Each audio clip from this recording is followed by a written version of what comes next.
es la realidad de todas las cosas que estaban allá como sombras. Para nosotros contextualizar y para contextualizar a personas como Leo que vienen en esta noche, pues hagamos un pequeño resumen para que Leo sepa de qué estamos hablando, para que no nos perdamos.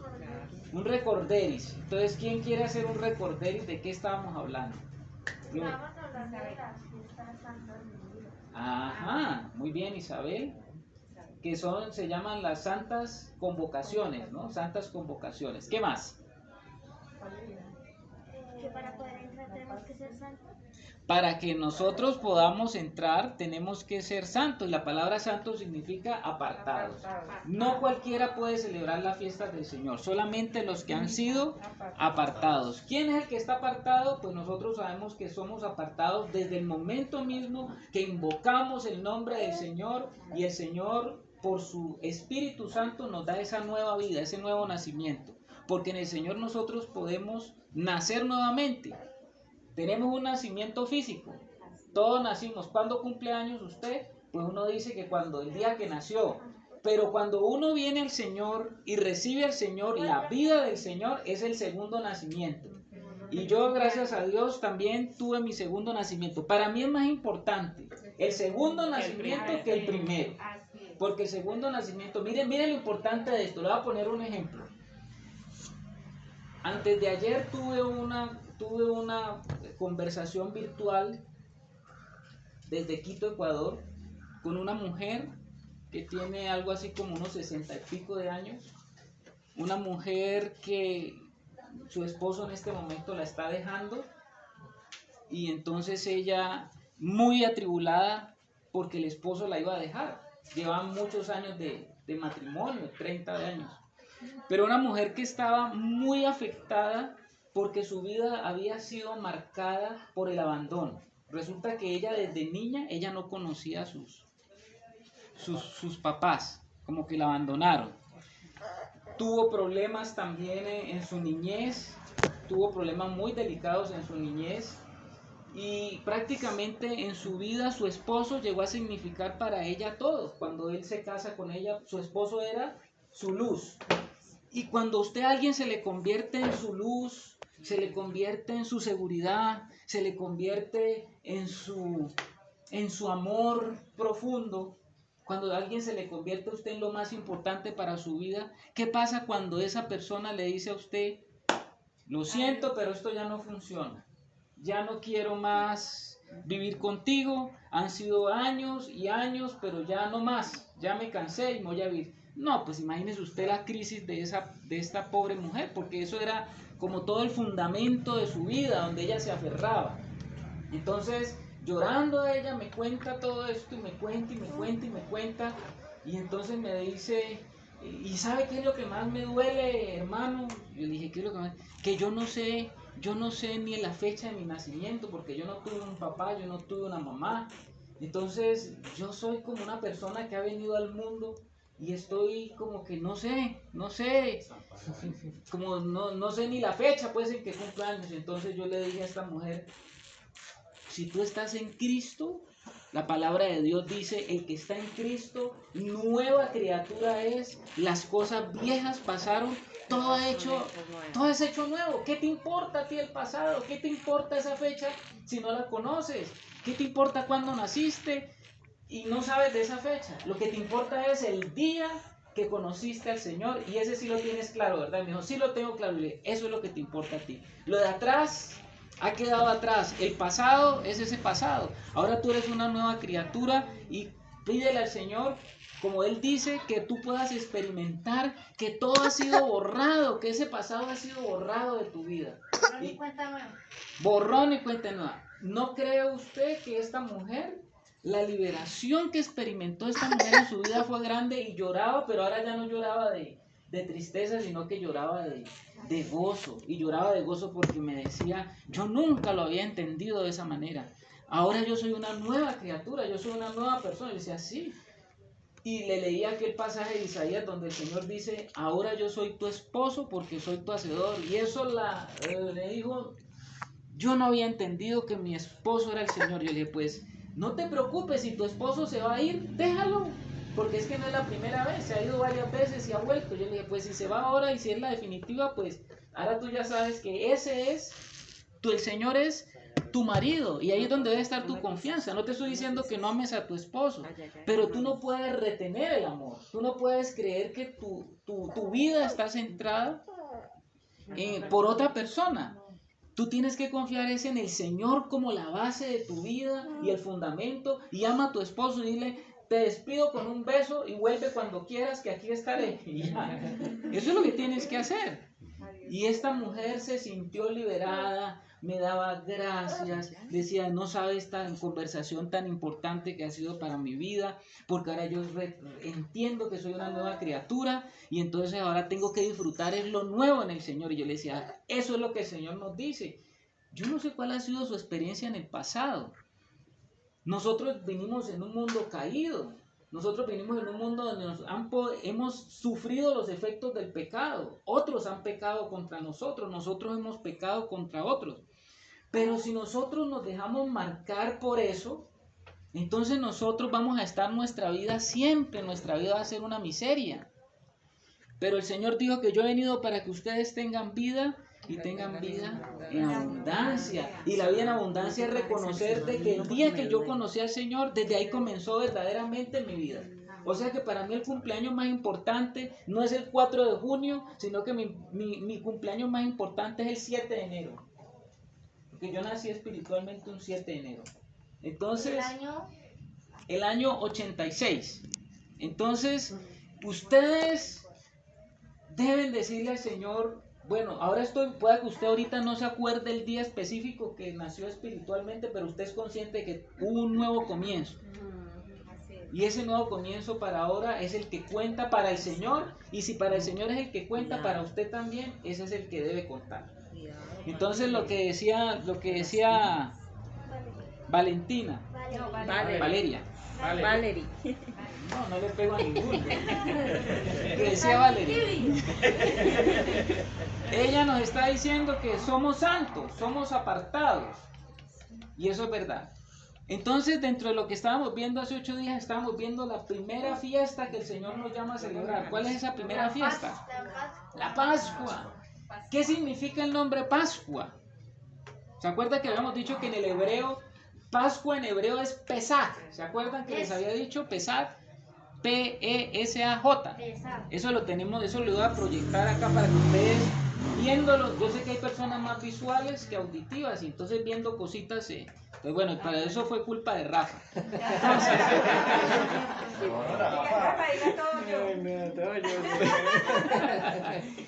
Pesach. Y Pesach significa, ¿qué significa Pesach? Pasar por alto. ¿Y qué es lo que Dios está pasando por alto? Cierto que habíamos dicho que entonces los israelitas, para celebrar esa fiesta, ellos tenían que comer pan sin levadura, matar un corderito, y habíamos hablado sobre el corderito pequeño. Exacto, o sea, sí se les quedó algo. Dime, Juancho. Nosotros subimos. ¿Qué afecta el pan sin levadura? Hoy vamos a ver, doña Rosita, hoy es su día. Nosotros estuvimos sacando conclusiones sobre el pan sin levadura. A ver, oh, eso me gusta. Oímos entonces. Somos todos. Yo creo que en cuanto al pan sin levadura es que Jesús, Dios, y quiere que nosotros seamos como el pan sin levadura. La levadura para mí sería como el pecado, que como el pan lo esponja. Entonces yo creo que la levadura sería como el pecado. Oh, no, sí, muy bien. Muy Muy bien. Que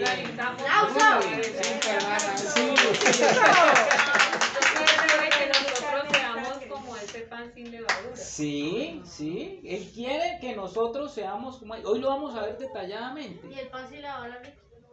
El pan sin levadura, bueno, en realidad a la gente le gusta más el pan con levadura. Me cae mal la levadura. Pero el pan sin levadura tiene sus características. Hoy vamos a ver un poquito sobre eso. Pesach, pasar por alto. Ángel de la muerte. El ángel de la muerte tenía que pasar y Pasar por alto de las matar a todos los primogénitos que se encontraban en la casa de Egipto. El pueblo de Israel estaba cautivo en Egipto. Tenían que matar un cordero. Un cordero es el hijo de la Cabra. Pero de la oveja, de la oveja. ¿Y qué Y cabra? el corderito es el hijito que no pasa de un año, que tenía que ser blanco y sin mancha, perfecto, tenía que ser Sin ninguna discapacidad. sin ninguna discapacidad, tenía que ser, ¿cómo? Perfecto como Dios. Perfecto, tenía que ser sin defecto y tenía que ser examinado, porque por lo menos 4 días tenía que ser examinado para cuando llegara el día 14, desde el día 10 se apartaba el corderito, cada uno en su casa, y el día 14 lo mataban al corderito. La sangre era derramada en un lebrijo, tazón, En español es tazón. tazón, y cogíamos entonces y arrancábamos una plantica del parque que se llamaba un hisopo, y en el hisopo empapábamos, pintábamos los postes de las 2 puertas y el dintel de la puerta, y la sangre chorreaba. Para que la muerte pasara por ahí. Para que el ángel de la muerte, cuando pasara, pasaba por alto donde veía la sangre. Pasaba y dijo restringido. Aquí no hay muerte. Y así pasaba el ángel de la muerte y no mataba a los primogénitos. Y eso se le dijo a los de Israel, más no a los egipcios, sino a los de Israel. El cordero era repartido según el número en la casa. Si eran muy poquitos los de la casa, entonces con una familiar se comían y se comían un corderito. Claro. Y si dejaban, Exactamente. y si dejaban al día siguiente lo tenían que quemar. Exacto, no podían, todo lo que quedaba no lo podían guardar en la nevera, sino que tenían que echarle fuego y consumirlo. Entonces, Leo dice que no había nevera, pero ellos sí tenían sus neveras, no como las de nosotros, pero tenían formas de mantener la carne fresca. Formas de neveras también. Es. Neveras de piedra. Y entonces tenían que comerse esa noche, cuando pasó eso, la primera vez que se celebró la Pascua, tenían ellos que llevar y comerse la carne del cordero con hierbas amargas, Pan sin levadura. y esa noche se comía pan sin levadura. Más adelante añadieron el vino, pero en esa primera oportunidad no. Entonces, habíamos hablado de todo eso y habíamos dicho que entonces en Israel, el pueblo de Israel comenzó a celebrar esa fiesta, y desde ahí en adelante, todos los años, ellos tenían que subir a la ciudad que había escogido el Señor para celebrar esa fiesta. En tiempos del Señor Jesús, en el nuevo pacto, pues ya estaba establecido que era en Jerusalén, y de todas partes tenían que venir a celebrar esa fiesta. Obligatoriamente. Obligatoriamente. Y esa noche celebraban la Pascua, y desde esa noche también comenzaba la otra fiesta que se llamaba la fiesta de las semanas. ¿Se acuerdan? ¿Y en qué consistía la fiesta de las semanas? En que ellos tenían que seguir comiendo panes sin levadura durante esos 7 días. Y al terminar ese último día, era un día de reposo también, una fiesta de reposo. Y después de ese día de reposo se celebraba otra fiesta, que era las primicias. ¿Cuántas fiestas hay incluidas dentro de la Pascua? 3 fiestas. Pascua en sí mismo, o sea, la cena de Pascua, la fiesta de las semanas y la fiesta de las primicias. Esta noche, por la gracia de Dios, vamos a ver primicias y Panes sin levadura. panes sin levadura. Oye, abuelo, ¿ves tú? Panes sin levaduras y primicias. Entonces vamos a comenzar entonces. Alisten las Biblias pues más rápidas del oeste. ¿Qué me dice es? O sea, después se celebran 7 días, 7 días de fiestas de la semana. 7 días. Ajá. O sea, 7 días. En 7 días se celebra la... Panes sin levaduras, 7 días. ¿Cómo se iniciaba esa celebración? Con la Pascua, que era la cena. Los 7 días, panes sin levadura, y la última fiesta era la primicias. ¿Pero se descansaba un día? No, No, todo era juntico, todo era Y juntico. el último día se hacía algo más grande. Claro, es que la fiesta de las semanas terminaba con algo que se llamaba un día de reposo, pero ese día de reposo estaba incluido dentro de la fiesta, era el séptimo día. ¿Estamos bien? Estos hermanos están volando, están volando. Ya con esto pueden ustedes ir a enseñar allá acerca de la fiesta del Señor, por lo menos la Pascua, ya saben, ya están sensibilizados. Estamos informados.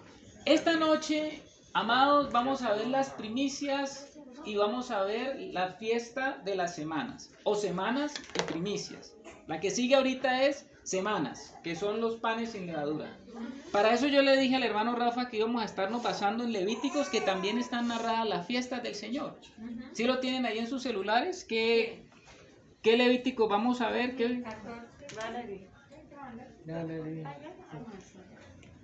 Valerie, ¿por qué se hizo por allá tan lejos? Está escondido. Hay espacio.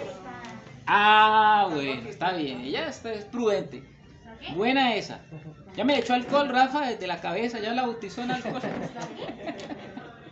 Es que se ha pasado con el ventilador. No, sí, eso sí es un... Pero bien, Valerie, te felicito por tener cuidado. Yo vengo porque vengo. Sí, pero eso sí. Que está congestionada. Ya. Levíticos, el capítulo 23.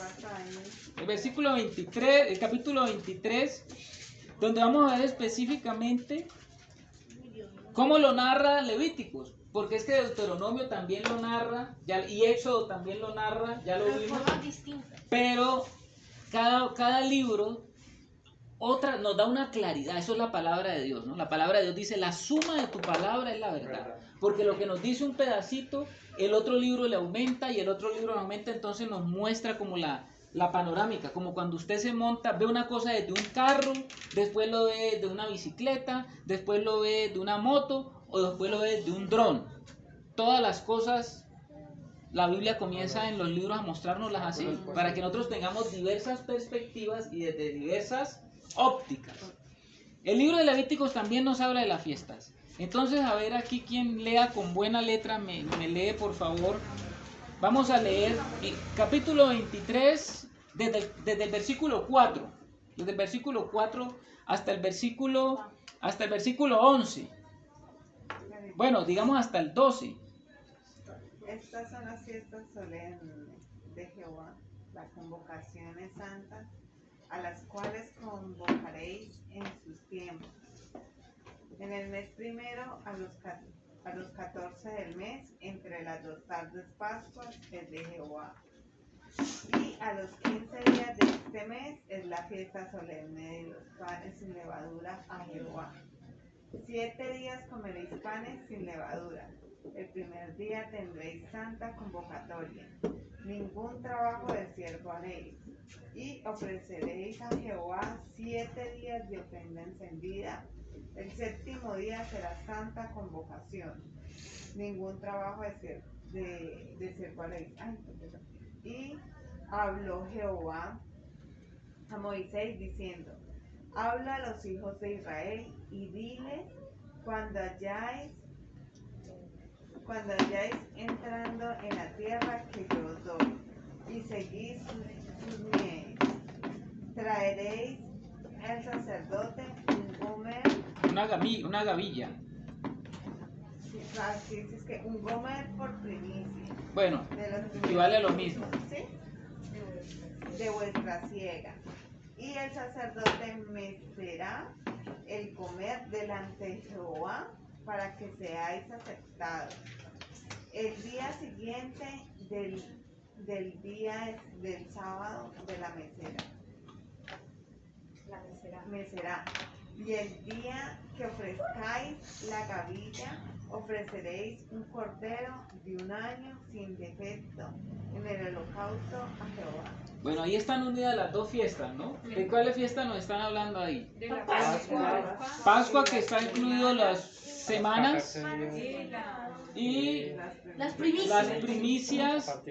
Entonces vamos a ver primero esta parte que tiene que ver con los panes sin levadura, porque durante 7 días la gente tenía que todas las noches comer pan sin Pero levadura. nada más los Y no apartados, podían ¿no? trabajar. Y tenían ellos que esa fiesta comenzaba con un descanso general y terminaba con un descanso general. Pero los que sean la fiesta de la mañana, los apartados de Dios.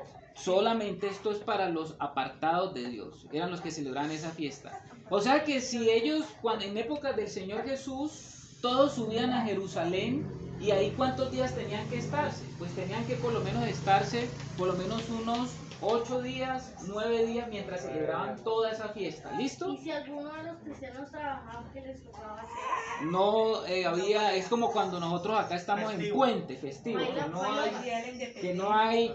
que no hay trabajo. Hay que sacar- Entonces, pan sin levadura. Todos hemos comido pan y generalmente el pan que nosotros comemos es la levadura. ¿Qué es la levadura? ¿Qué saben ustedes acerca de la levadura? Esto es un hongo, ¿no? La levadura en realidad, en muchas panaderías hoy en día no utilizan levadura, sino que utilizan polvo de hornear. El polvo de hornear es una cosa y la levadura es otra cosa. Es como un La levadura es un organismo vivo, sí, es un organismo vivo. Usted la venden en los supermercados en una chuspita, sino que cuando ella la venden en los supermercados, ella está seca, inactiva. Cuando usted le echa agua tibia, ese cultivo de ese animalito vuelve a la vida. Y entonces cuando él se le echa el pan, con el azúcar de la harina y el agua, la levadura, que es un hongo, produce gas. Y entonces, ¿qué es que produce gas? Que suelta y hace que el pan, la masa comience a leudar o a inflarse. Y eso es lo que hace la levadura. El polvo royal no es levadura, es bicarbonato de sodio con otro compuesto que lo que hace es lo mismo, también inflar la masa. Pero para los que saben de pan, la levadura es la que le da mejor sabor al pan. Entonces la levadura leuda el pan, o sea que infla el pan. Cuando hablamos entonces de la fiesta de los panes sin levadura, el Señor nos está diciendo que para celebrar esta fiesta nosotros tenemos que librarnos de aquello que nos infla, de aquello que nos hace a nosotros subirnos. ¿Qué es lo que nos hace a nosotros subirnos? El pecado. ¿Y qué específicamente de cuál pecado el Señor nos está hablando allí? El orgullo. Porque el orgullo es el que nos hace a nosotros subirnos, inflarnos, ¿sí? Sentirnos más que aún que Dios. ¿Vale?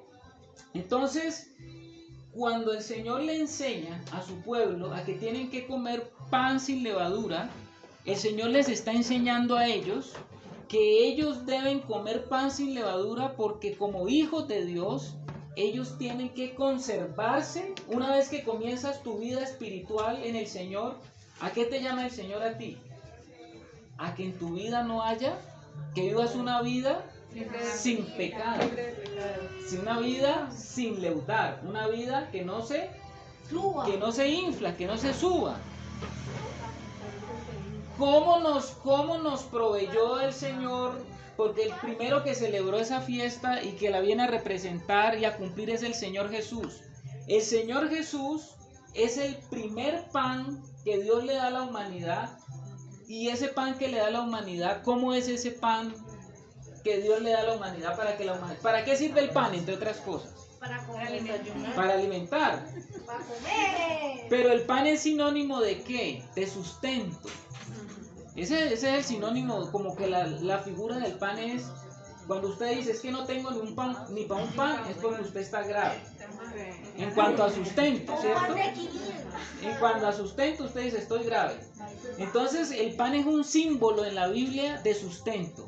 Cuando el Señor dice que Él nos da pan sin levadura, es que nos está dando, Él proveyó el pan que vino del cielo. ¿Quién es el pan que vino del cielo? Jesucristo, para que nosotros comamos de ese pan sin levadura durante 7 días. ¿Qué es el número 7? El número 7 es el número de la completez y la perfección. O sea, lo que quiere decir allí el Señor es que durante toda nuestra recorrida de vida cristiana sobre esta tierra, desde que nacemos espiritualmente hasta que morimos espiritualmente, nosotros deberíamos de mantener nuestra vida libre de levadura. Esa es la celebración. ¿Estamos aquí sintonizados? Bueno. Los señores, la levadura fariseica, los fariseos eran así, orgullosos por lo que conocían. Por lo que todo, ya sabían. La levadura simboliza la maldad del hombre, que es su orgullo. Los panes sin levadura no solo simbolizan a Jesús, Él es el pan verdadero que descendió del cielo y el alimento espiritual para su pueblo. Vámonos a Juan capítulo 6, el versículo 32. Juan, ¿cómo? Juan, capítulo Juan 6. Sí, le pongo la... Capítulo 6. capítulo 6, el versículo 32 y el 33. Y el 35. Capítulo 2. Del 32 Capítulo 6. Ah, sí. del 32 al 35. Al 35, sí. Y Qué Jesús suspenso. les dijo, de cierto os digo, no os dio Moisés el pan del cielo, mas mi Padre os da el verdadero pan del cielo. Porque el pan de Dios es aquel que descendió del cielo y da vida al mundo. Le dijeron, Señor, danos siempre este pan.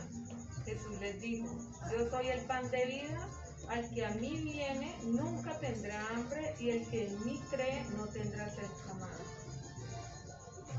¿Sí lo entendieron? ¿Qué está diciendo el Señor Jesús allí? Que Él es el pan Sin levadura. que descendió del cielo. O sea que Jesús es aquello que Dios la provisión que Dios nos está dando para que nos alimentemos y podamos vivir nuestra vida espiritual. Yo no puedo decir que soy un hombre o una mujer espiritual si no aprendo a alimentarme de Jesús, porque Jesús es quien me da el alimento para que pueda vivir mi vida espiritual. Por eso es que el Señor también decía que no solamente de pan vivirá el hombre, sino de toda palabra que sale de la boca de Dios. ¿Y qué es lo que sale de la boca de Dios? La palabra, su palabra. ¿Y quién es su palabra? Su Hijo. Y cuando yo acepto a su Hijo, y cuando yo recibo a su Hijo, y cuando yo tengo a su Hijo diariamente en mi vida, es como si yo tuviera provisión permanente. ¿Estamos? ¿Es claro o no es claro? Sí, claro. Bueno, entonces el Señor quiere que nosotros entendamos que Él es ese verdadero pan del cielo. Le voy a hacer una pregunta. ¿Dónde nació Jesús? En Jerusalén. No. Jerusalén. Belén. Israel. No, Belén.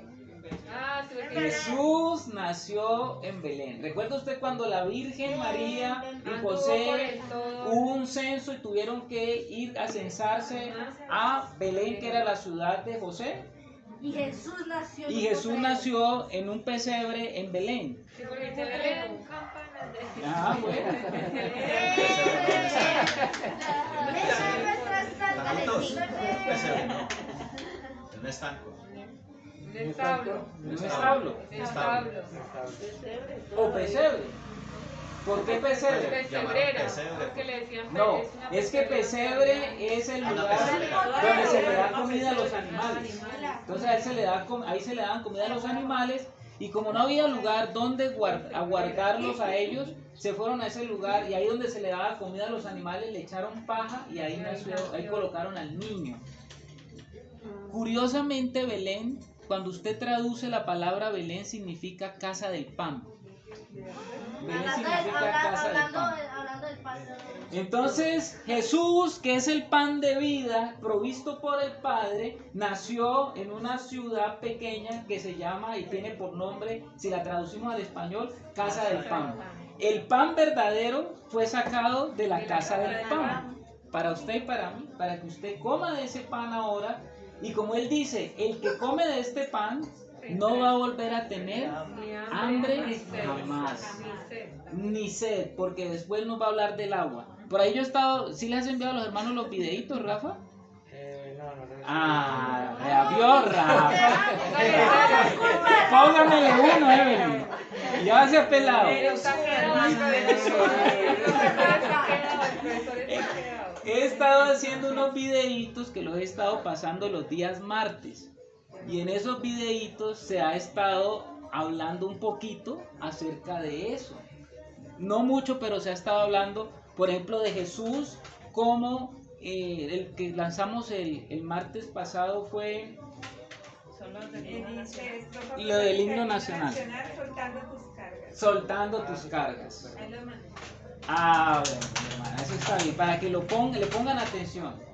Entonces, en esos videitos, después vamos a ver a Jesús como nuestro alimento, Jesús como quien quita la sed. Jesús es el que quita toda, es el que suple todas nuestras necesidades. ¿Usted tiene necesidad hoy de algo? Sí. Todos los días. ¿Cuántas veces al día usted le da hambre? Le pregunto, de una manera normal, no estoy diciendo de una manera como de Luisito, que come todo el día.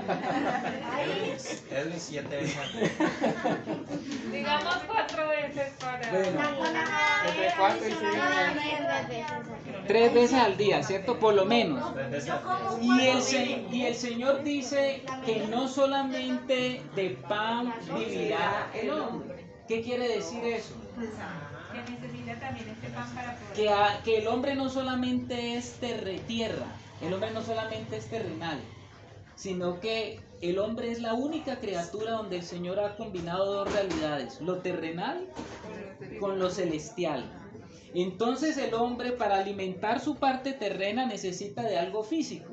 Sí, que Pero alimento, la comida diaria. la comida diaria, por lo menos 3 golpes, pero el Padre te dice y te revela en las Escrituras que no solamente de pan vive el hombre, sino de toda palabra que sale de la boca de Dios. Lo que nos está diciendo el Señor es que también necesitamos un alimento espiritual. Y entonces la gente que no conoce del Señor vive solamente alimenta lo terrenal, Solo de arroz. pero no alimenta Que no hay vida lo espiritual. O sea que esas personas están muertas espiritualmente, porque si usted no se alimenta, ¿qué le pasa si usted no come? Se muere. Se muere. Y si una persona nunca ha comido del Señor, entonces esa persona está muerta espiritualmente. Esto es tremendo, hermano, es para que esta noche tú te confrontes y tú comiences a decir, oiga, yo conozco mucho muerto. O necesito comer para. Y ahora también tú vas a decir, oiga, pero es que a mí me gusta comerme mi almuercito, pero también me como mis medias 3, pero también me como mi esto. Entonces lo que te está diciendo el Señor es, ¿y así te estás alimentando de Cristo? ¿Estás queriendo recibir del Señor? Esta noche nos estamos alimentando aquí, estamos recibiendo palabra. Pero no solamente es los viernes a las 7 de la noche que nosotros vamos a comer. Tenemos que comer todos los días. También nos dan la merienda. Martes. Por la tarde. ¿Sí estamos de acuerdo, Valerie? ¿Valeria? Ay, pues Valerie. Valerie. Rafa, a mí no me le ha enseñado el nombre de la niña. está complicado. Ahora, el Señor está diciendo aquí que Él es el pan de vida. El que a mí viene nunca tendrá hambre. Lo que quiere decir es que como hijos de Dios, como cristianos, tenemos que estar comiendo del Señor para que estemos saciados. Porque es que comemos ahora del Señor, pero nos vuelve a dar hambre. Y nos vuelve a dar hambre, y nos vuelve a dar hambre. Entonces tenemos que estar siempre comiendo ¿de quién? Del Señor. ¿Estamos bien? Bueno, entonces yo sí quiero esta noche comer más de Cristo y salir aquí bien lleno. Bien lleno. De Cristo. Porque ¿qué pasa cuando yo como? Me fortalece. Me fortalezco. Y me siento Por ahí el Señor hizo un milagro. Había una niña que se murió y la mamá estaba llorando porque esa niña se había muerto. Y el Señor fue y resucitó a esa niña. Y cuando la resucitó, lo primero que dijo el Señor cuando la resucitó es, denle de comer. ¿Se acuerdan? No. Denle de comer. Porque este cuerpo físico, para poder vivir y para estar fuerte, necesita comer. Ahora, cuando usted ya recibió a Cristo, no quiere decir que ya recibí a Cristo y ya me llené y ya me quedé lleno para siempre. No. Tengo que comenzar a aprender a qué. Alimentar esa nueva criatura. Y dice la palabra de Dios que ese nuevo alimento tiene que ser como una leche espiritual no adulterada. O sea que no puede ir metido ahí nada de cosa de hombre, nada de lo que es. ¿Sí estamos? Entonces, hermanos, la palabra de Dios es preciosa. Perfecta. Las hierbas amargas que se comían con la cena, en la cena de Pascua, representaban el sufrimiento que tiene la gente en este mundo y que nosotros debemos de estar deseosos de salir de esa amargura que vive el hombre natural. Por eso se celebraban las fiestas, la Pascua, inmediatamente se entraba panes sin levadura. Pero los panes sin levadura me dicen, salgo de esa esclavitud y ahora puedo comer libremente durante estos 7 días sin que yo me vaya a seguir contaminando más de eso que queda atrás. Porque Egipto representa, ¿qué representa Egipto? El mundo, lo que me contamina, como lo que está allí, el lugar donde es fácil contaminarse. En cambio, cuando estamos en el Señor somos separados espiritualmente para que ya las cosas de este mundo no nos contaminen, no nos contaminen. ¿Queremos vivir así nuestra vida? Sí. Yo quiero vivir así, sin contaminarme. Ahora, generalmente usted, ¿por dónde se contamina? ¿Cómo se contamina? Hay diferentes formas de contaminar. ¿Cómo me contamino? Bravo, pregunta. A través del mundo de los sentidos de este cuerpo. Porque ¿cómo me contamino? En este mundo pasan muchas cosas que yo comienzo a ver que me comienzan a contaminar si son cosas que están en contra y desagradan al Señor. ¿Qué escuchas? ¿Lo que escuchas me contamina o no me contamina? Me contamina. ¿Lo que hablas me contamina? Me contamina. ¿Lo que otros me dicen me contamina? Es contaminación. ¿Lo que yo toco me puede contaminar? Sí. Lo que me toca. O sea que en el mundo de los sentidos, ¿cuáles son los 5 principales sentidos del ser humano? El olfato. Y usted dice espiritualmente lo que huelo me puede contaminar. Sí. Hay veces en el mundo espiritual yo comienzo a meter mis narices donde no las tengo que meter. Entonces me estoy contaminando. Yo sí estaba buscando. ¿Qué va a salir el hermano? Entonces, mis amados, en el mundo hay permanente. Mire aquí donde estamos, alrededor donde estamos. Estamos hablando aquí del Señor y allá afuera nos está entrando otra onda, algo que nos quiere contaminar, que nos quiere sacar de la realidad espiritual, porque en este momento estamos en una realidad espiritual alta y nos distrae. Entonces estamos hablando del Señor y usted está también en música y Edwin está allá. Mi amigo.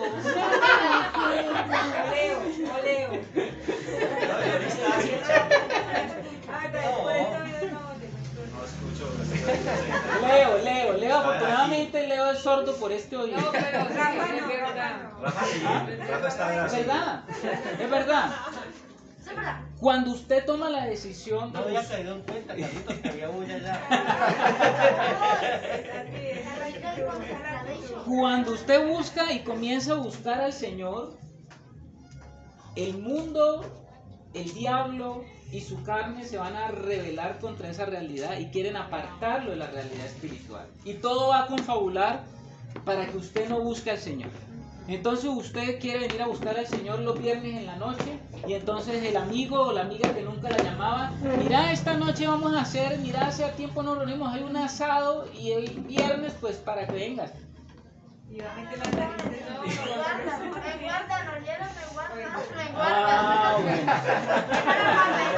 Ella dice, los viernes a los amigos les dice. Esa es la actitud. ¿Ustedes no van a la reunión del colegio? O si no me guardan. Uy, ¿cuál reunión? Se le olvidó. ¿Cómo así? La niña hacía en el mismo colegio que ella, en el Nuevo Mundo. No. Y Sandra ya no es una niña igualita a ella. Sí, no. Es que ella es única. Salió poeta.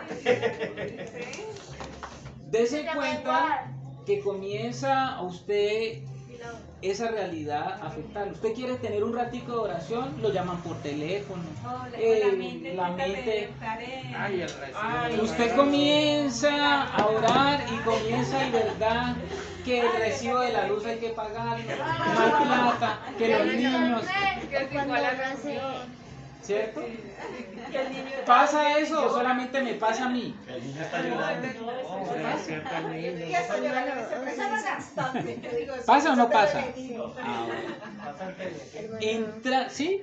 que cuando uno, como que también hay otra cosa que cuando uno hace como algo y uno tiene como un presentimiento de que eso está mal o algo así. Ah, también, porque el Señor comienza, el Espíritu comienza a uno a mostrarle que algo no está bien. Cuando uno empieza a conocer del Señor, más aún, uno cae en esas cosas, porque uno lo va a hacer y automáticamente hay algo que le dice, vean, pilas. Claro. Sí, las Ese algo que dice aquí la hermana se llama Espíritu Santo. Cuando usted recibe al Señor, voy a ponerles un ejemplo. Cuando usted recibe al Señor, el Señor le pone a usted como un semáforo en la conciencia, en su conciencia. Como una advertencia le da. Entonces, claro, ¿Puedes leer la Biblia? ay, Leo. Entonces, ¿qué significa un semáforo en la conciencia? Un semáforo, ustedes saben que tiene luz roja, luz amarilla y luz verde. Cuando usted recibe al Señor en su vida, ese semáforo comienza a funcionar. Y cuando usted comienza a hacer cosas que de pronto puede tener problemas en su vida espiritual con el Señor, comienza la luz amarilla. Cuidado, cuidado. Ve despacio. Ojo con lo que estás viendo. Ojo con lo que estás oyendo. Ojo con lo que vas a hacer. Ojo con la cita que te están haciendo y que quieres ir a cumplir. Ojo, eso es el ojo, ¿no? Ahí está el Espíritu Santo. Cuando usted le dice al Espíritu Santo, no, pero eso no tiene nada de malo, yo no sé qué, y ya vas a cometer el acto, entonces ya se prende la luz roja. Y ya la luz roja, ¿qué le dice? No, pare, no, ¿ya? Cuando el Espíritu Santo está de acuerdo ya, y no hay ningún problema, entonces el Espíritu Santo prende la luz verde, ¿qué significa qué? Siga, hágale, avance, no hay problema, estás en paz. ¿Cómo? Como el semáforo de los carros. Entonces tú te sientes en paz. Pero cuando hay algo en tu vida que te genera carga, cuando hay intranquilidad, cuando hay algo que te sientes en desasosiego, cuando hay algo que te da tristeza profunda, ahí el Espíritu Santo te está hablando y como hijos de Dios tenemos que aprender a interpretar lo que el Espíritu Santo está hablando, porque tú tienes que ser y comportarte como un pan sin levadura. Amén. Entonces, hemos visto hasta allí lo que tiene que ver con panes sin levadura. Póngame en un 10, porque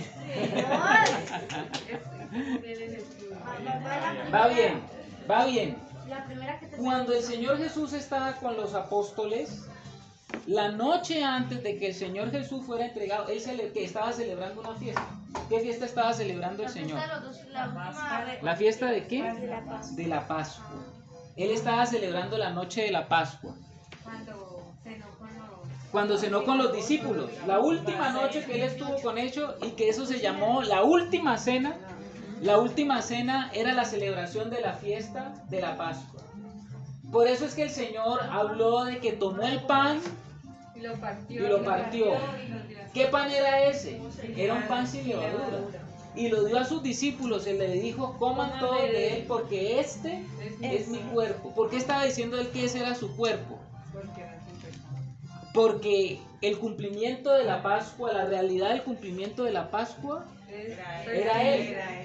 Y entonces él estaba diciendo, miren, yo soy este pan. Y para que usted sea verdaderamente un hombre salvo, Pero algunos lo entendieron más. O sea, a la palabra de él, ¿no? Yo creo que sería como... claro, yo soy ese pan que da vida, yo soy la provisión del cielo, yo soy esa palabra viviente que ustedes tienen que comer, porque cuando ustedes comen de esta palabra viviente van a tener vida y no van a tener, nunca más van a tener hambre. O sea que Jesús estaba celebrando en ese momento con los discípulos, estaba celebrando la cena verdadera que el Señor quería que nosotros comiéramos para que pudiéramos nosotros entender la realidad verdadera espiritual de los asuntos que se trataban acá en el antiguo pacto.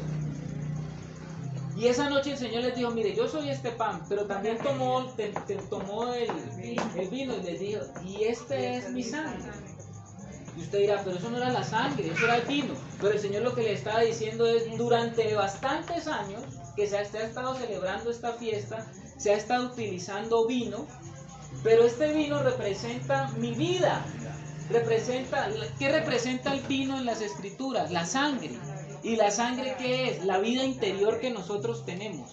Entonces el Señor dice, si usted come mi palabra y usted la llena de mi vida interior, entonces usted va a tener vida eterna. Amén. Desde ahí empezaron A comer pan y levadura. A tomar el vino. desde ahí. Los cristianos celebran la cena desde esa ceremonia Nosotras, ¿dónde con está? el vino y el pan. Desde aquí comenzó la celebración, los cristianos a celebrar, a tener esa celebración, porque cuando se está comiendo el pan y se está tomando el vino, entonces se está representando esa realidad espiritual. Donde Carlitos comemos un pancito duro y jugo de mora.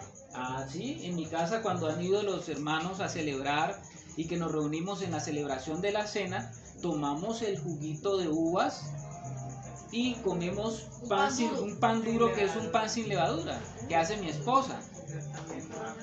Y eso lo celebramos y estamos conmemorando y también queriendo tomar la realidad espiritual de ese asunto.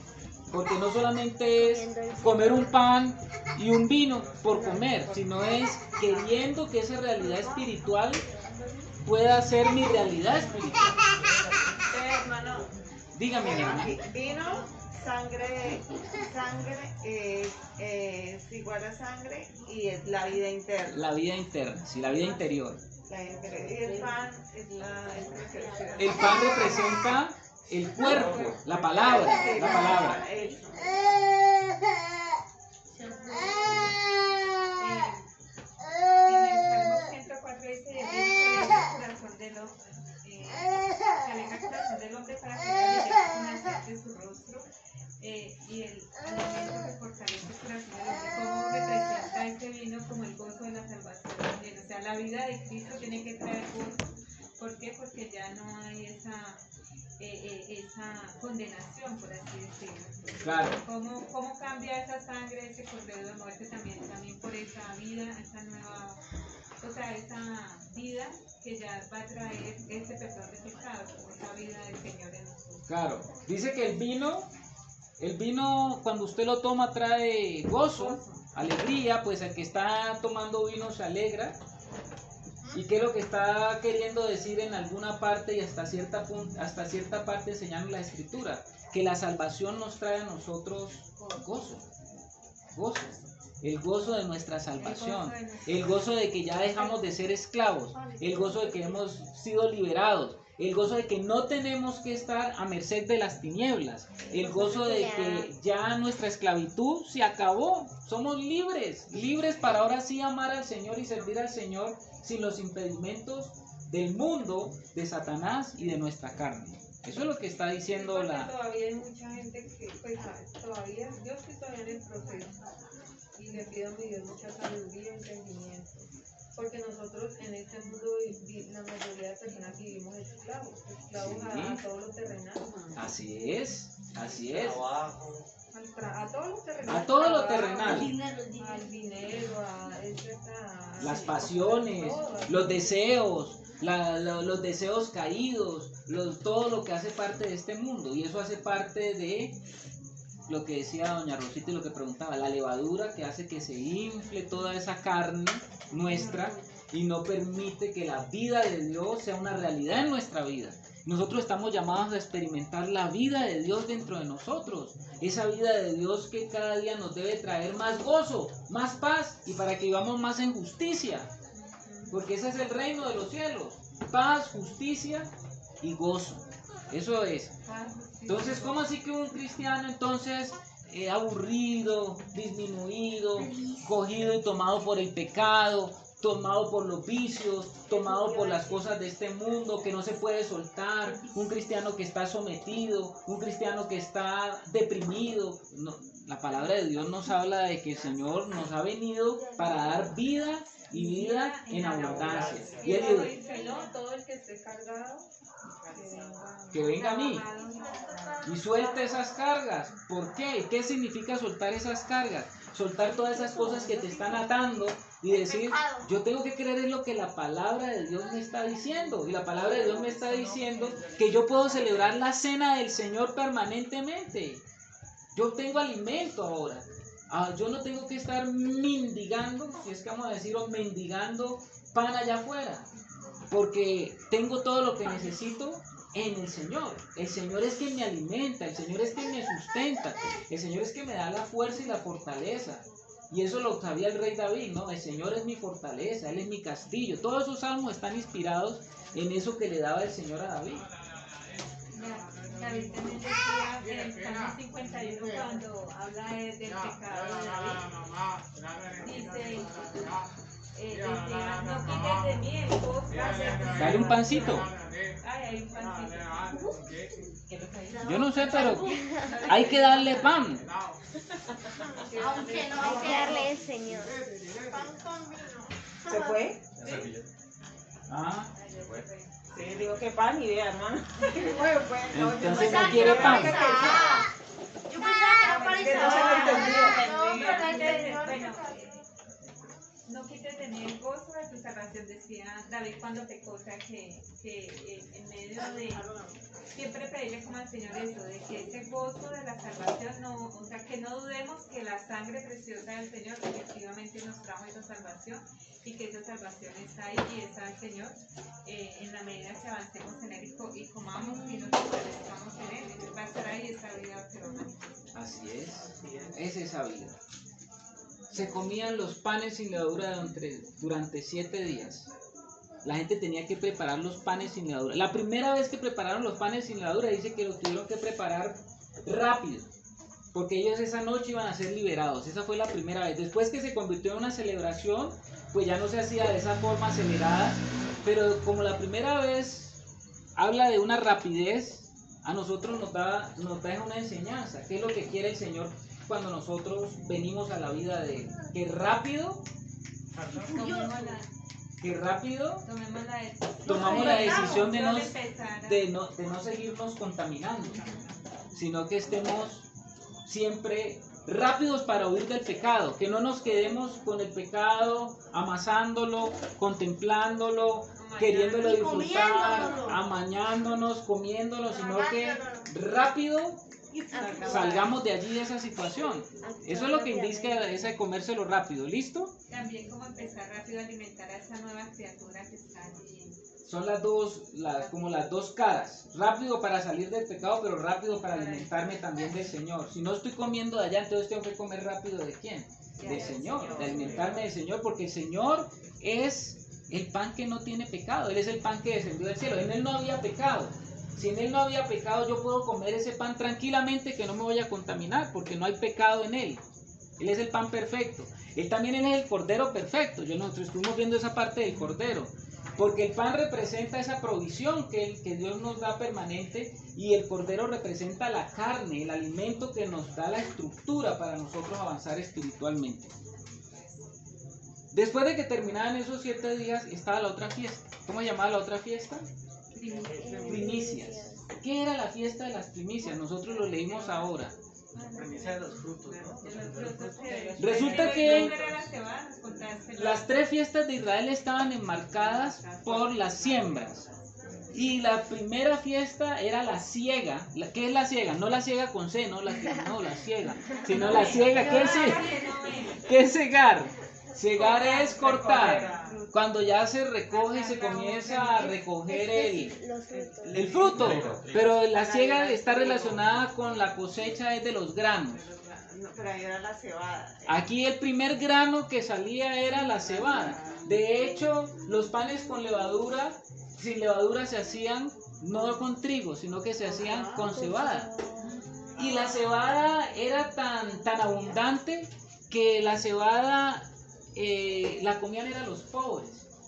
La cebada, los ricos les gustaba pues el trigo, pero los pobres, como era tan abundante y había tanta, la comían los pobres. O sea que, ¿de qué nos habla también la cebada? Nos habla de la humildad para recibir.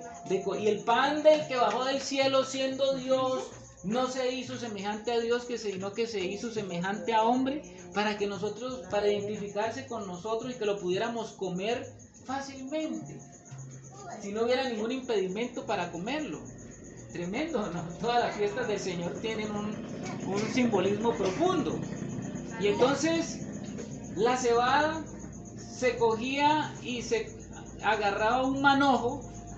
Eso es lo que dice aquí la Biblia, la gavilla. ¿Qué es la gavilla? La gavilla es un manojo representativo de lo mejor de esa de ese cultivo que ya estaba para cegarse. Como el café que Es un manojo. Un manojo es un atado que lo que puede agarrar uno con una mano. Como el de cilantro. Lo que se puede agarrar con la mano. Es como el café, ¿no? Que lo O clasifican. cuando se lo mandan a Claro, comprar el- pero yo no podía agarrar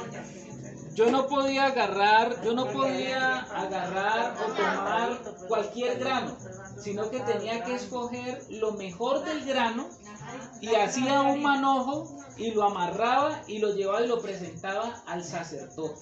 Vamos a leerlo otra vez. Al mismo que le llevan el cordero. También. Levíticos, estamos en Levíticos 23.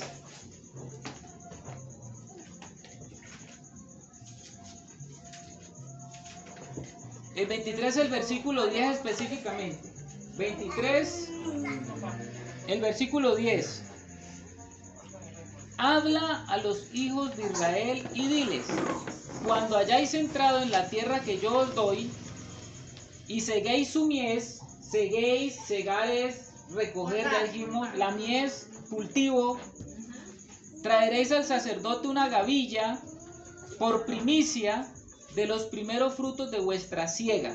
O sea que se cogía entonces, se cortaba y se escogía un manojo de lo mejor que había de la cebada y se le llevaba al sacerdote. Mire, esto fue lo mejor que produjo mi tierra. Se le entregaba a él. ¿Y qué hace el sacerdote con él? El versículo 11. Y el sacerdote mecerá la gavilla. ¿Qué es eso de mecerá la gavilla? Arrullar, como hacer así. A ver, doña Rosita, a ver cómo es. Arrullar. Eso. Doña Rosita tiene swing. La buena con swing. La hacía así. Eso es mecer.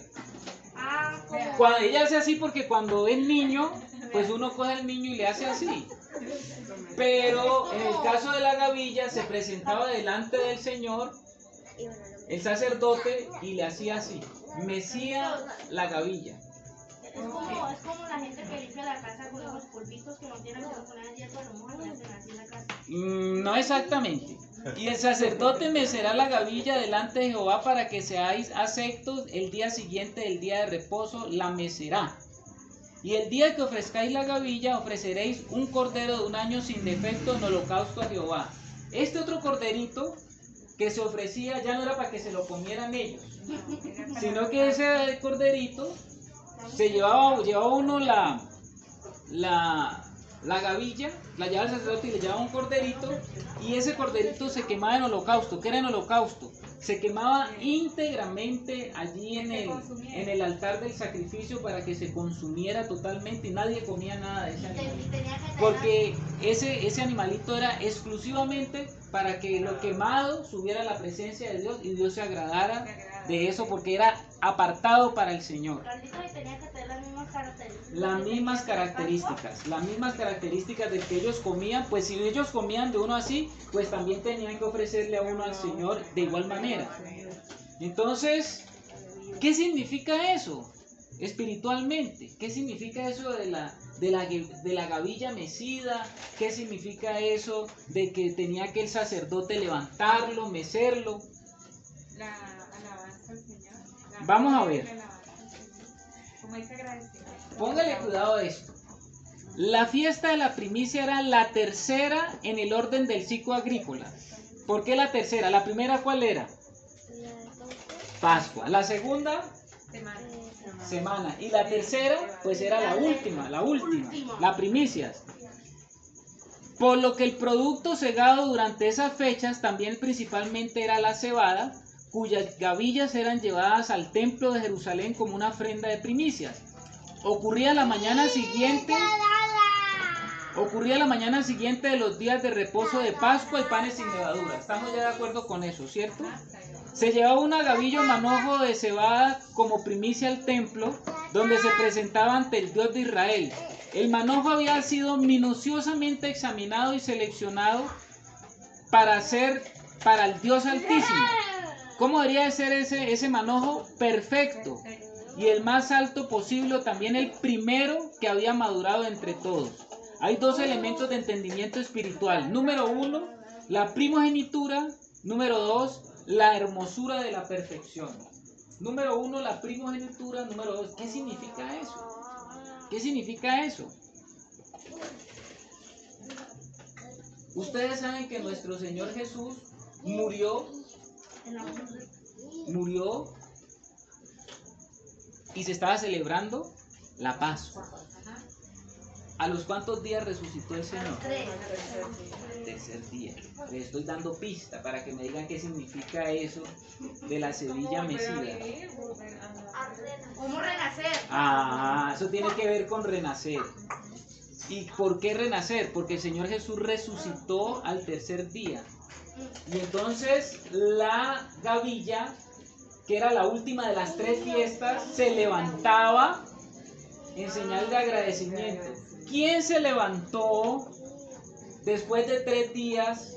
¿Quién se levantó de la tumba? Jesús. Jesús el Cristo. A los 3 días se levantó de la tumba y todos vieron que él había resucitado.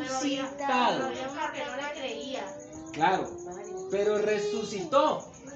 Y si él resucitó, significa que Dios había aceptado a ese grano de trigo, porque él en una oportunidad dijo que él era el grano de trigo que tenía que caer en tierra, porque si no moría, entonces quedaba solo.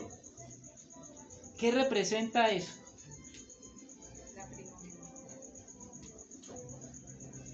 Primera de Corintios. Primera de Corintios.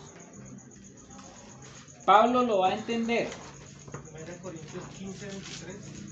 Primera de Corintios 15. Así es, mi hermano Edwin. 5 para Edwin. Sí, 10 para Edwin. No. Ahí está. Tranquilo. Tan humilde. Anda dando fruto de Está sin humildad. lavadora. Primero la humildad. Ay, esa no puede ser humildad. Vamos a leerlo el capítulo 15 del versículo 12. ¿Desde el 12? ¿Sí?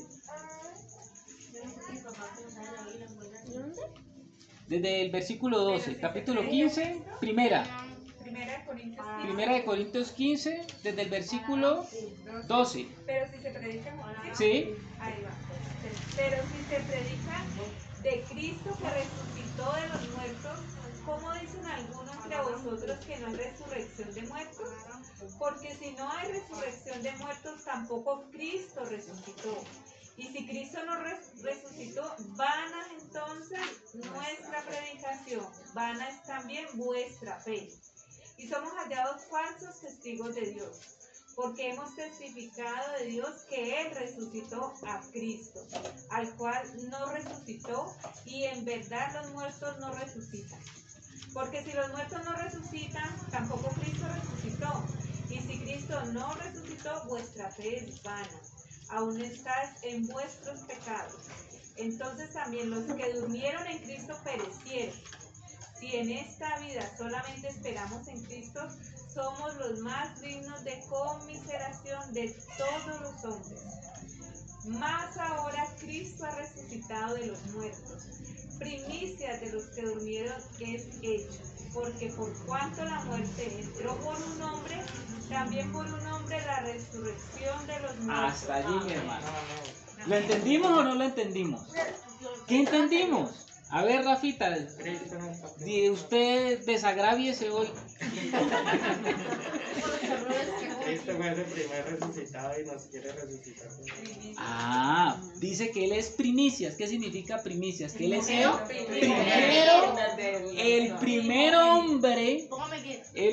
hombre que resucitó por obra de Dios, por el poder de la vida de resurrección. ¿Cuál es el terrible problema del ser humano que se enfrenta a la muerte? Pues que el hombre sabe que la muerte acaba con todo. Pero cuando el Señor dice que el que está en Cristo tiene vida, quiere decir de que la muerte no puede a nosotros retenernos tampoco. Y si Él es primicia, ¿qué significa que Él es primicia? Él es la evidencia.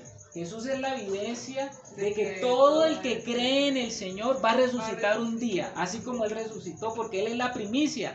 Y todos los que resucitan con Él hacen parte de ese manojo. ¿Estamos? Por eso era el manojo. Por eso era un manojo. Y entonces significa que cuando se levantaba el grano, lo que está hablándonos ahí es del levantamiento, porque Cristo resucitó, estuvo 40 días y después ascendió a los cielos, lo dice la palabra. Y Él se encuentra ahora sentado a la diestra del Dios Padre. Entonces, fue acepto delante del Padre, porque cuando se levanta la gavilla y se mece, lo que se está mostrando es que se examine la gavilla para ver si esa gavilla es perfecta y si es acepta, y el Padre ya aceptó a Cristo y ha hecho que Cristo se siente a la diestra, que el Padre ha hecho que Cristo se siente a la diestra de Él, para que Cristo tenga todo dominio, todo poder y toda autoridad sobre todas las cosas que quieren dañar la obra de Dios sobre la tierra. Estamos alegres entonces y contentos porque celebramos la fiesta de las gavillas también. ¿Cómo la celebramos? Cristo es nuestra gavilla mecida y todos los que podemos resucitar en Él hacemos parte de ese manojo. ¿Cuándo resucitamos nosotros primero? Cuando creemos en el Evangelio, volvemos a la vida. Ese es el nuevo nacimiento. ¿Hay una resurrección o no hay una resurrección? Hay una resurrección. Primero espiritual. Estábamos muertos espiritualmente, ahora estamos vivos. Un día este cuerpo va a morir aquí, se queda aquí, pero va entonces a aparecer el nuevo cuerpo. Y ese nuevo cuerpo ya es espiritual. Entonces, hermanos, esto es para que nosotros nos gocemos esta noche en esa celebración con el Señor y que podamos decir, mire lo que está diciendo Pablo aquí, y esto es muy importante. El apóstol Pablo está diciendo que si nosotros no creemos en la resurrección, entonces apague y vámonos. Porque dice que seríamos como cualquier otra religión. Cuando usted va a ver las grandes religiones del mundo, Seamos falsos testigos. claro, seríamos falsos testigos. O sea que la resurrección de nosotros es cuando volvemos a nacer en Cristo. Ahí se presenta la resurrección espiritual, la nueva vida. Y cuando se acabe este cuerpo y seamos levantados, esa es la segunda resurrección. Donde vamos a resucitar. Claro. Entonces, dense en cuenta de una cosa. Pero ahí resucitar es el espíritu. Resucitamos en un cuerpo nuevo. Cuerpo nuevo. Claro, porque este cuerpo está de todas maneras está sujeto a la corrupción. Pero el cuerpo que nos vamos a levantar es un cuerpo que no se va a corromper.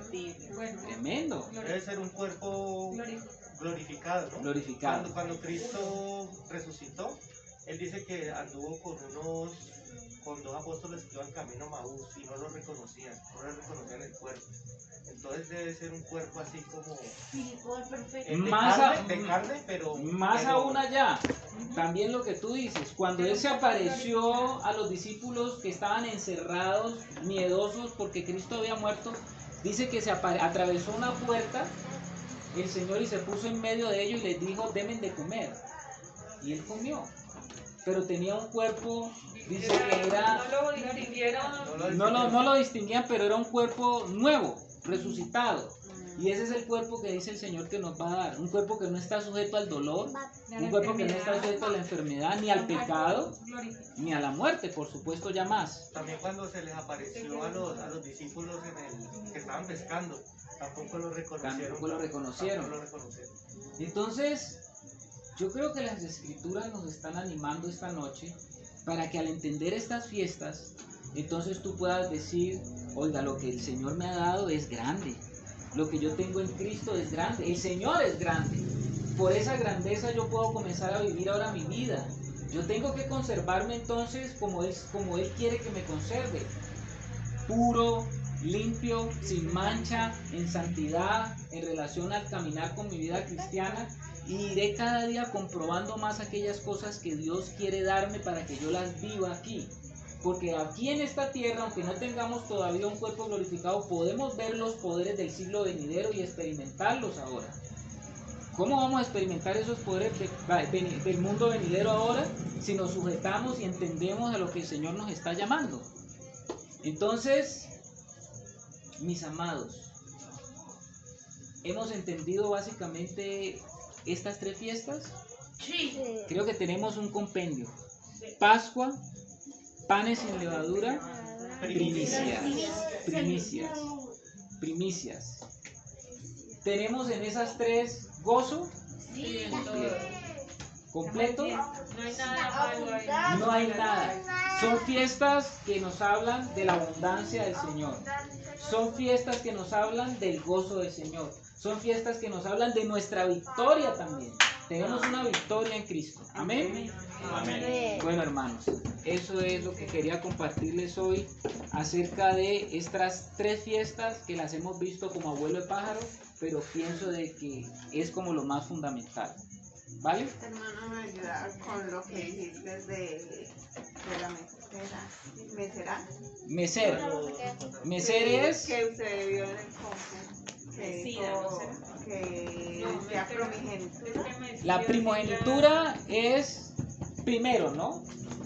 Tu primer hijo, el que tú has tenido, se le llama el primogénito. Pero es el varón. Es el varón. El primer hijo que nazca, ese es el primogénito. Ese es tu Pero primogénito. si es niña también. También es un primogénito. Porque Que yo la vez pasada le entendí solo varón. Porque Claro, Yo le entendí hace 8 días que era el primer hijo varón. eso fue los que murieron en Egipto cuando vino el juicio. Ya. ¿Ya? Pero en realidad la primogenitura está relacionada con el primer hijo que nace, que abre matriz. Los que se murieron en Egipto eran los varones primeros que se murieron, porque eso tiene también una representación. Porque Cristo, cual Adán, ustedes saben que el primero que hubo no fue Cristo, sino el primer hombre, ¿quién fue? Adán, en cuanto a lo que nosotros conocemos. Entonces el primogénito de Dios, ¿quién fue? Adán. Y Adán, como primogénito, la embarró, porque Adán no cumplió con el plan de Dios. Cristo, digamos que es el segundo hijo, el último Adán. ¿Listo? Entonces, ¿qué quieres de esa parte? Lo que se había dicho de ahí, que usted lo dijo ahí. ¿Qué No. representa? Sí, bueno, La sí. gavilla. La gavilla es una parte del mejor grano, un manojo del mejor grano, que se levanta y se mece, es que se sacude. y representa la resurrección. Representa la resurrección, la exaltación, el levantamiento, el ofrecimiento de lo primero, o sea, del primogénito. Y se mece, o sea que se mueve. Dios está examinando la perfección. Hablamos sobre perfección. ¿Se acuerdan que Dios está examinando la perfección? Qué chévere que estés escribiendo para que después vuelvas otra vez a tomar a leerlo y también pues lo puedas Sí, tener. porque repasar. y después. A veces la memoria... Tenemos buena memoria, vea que leemos. Sí. Pero